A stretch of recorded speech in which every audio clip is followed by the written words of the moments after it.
humans, the appendix, a small blind-end tube connected to the large intestine, is considered vestigial.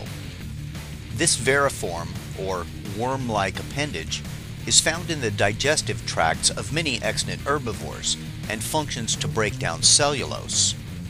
It houses mutualistic bacteria, which allow these animals to digest their high cellulose diets. The hominoid apes all bear a functional veriform appendix, but the number of bacteria in the human appendix is too few to convert more than a small amount of cellulose. Evolution suggests that over time, as humans relied less on plant cellulose for energy and more on an easily digestible diet, the appendix became less useful for survival, and thus natural mutations that might hinder its function were not selected against. Over thousands of years, these alleles became more frequent, and the organ continued to shrink.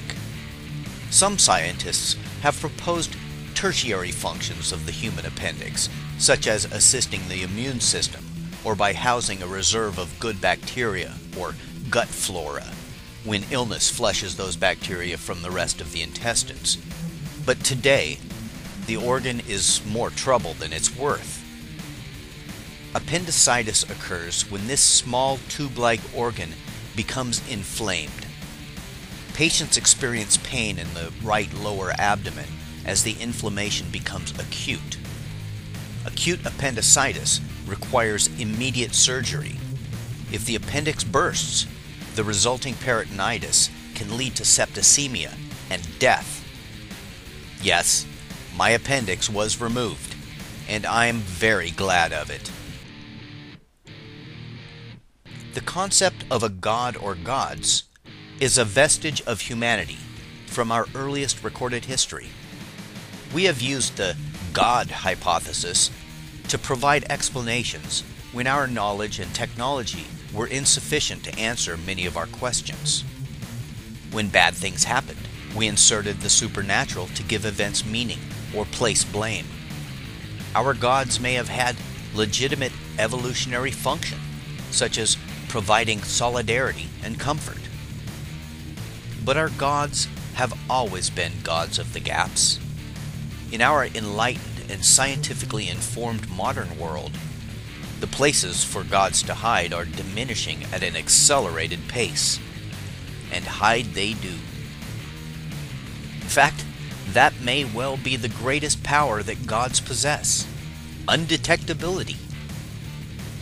All we can observe of them is the effects their believers have on individuals and society at large, and those effects are pronounced and often horrific.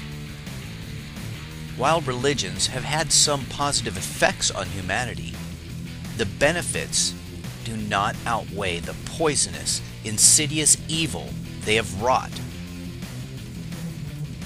In the savage infancy of our species, our means of inflicting harm was limited by our technology, but that is no longer the case. We now have at our disposal weapons capable of sterilizing the planet. Yet we still cling to the superstitions of our ancient past, and many among us would use our destructive power to bring about what they consider to be the will of their God. Whatever beneficial impact belief in a god or gods may have provided us in our early evolution, it now threatens our very survival. God is our appendix, a vestigial remnant of our evolutionary heritage which serves little or no function except to kill us when it ruptures. Yes, my God was removed, and I'm very glad of it. But if you think that the swelling in your gut is the Holy Spirit, consult a doctor if the symptoms persist. It could be a serious medical condition. Otherwise, error.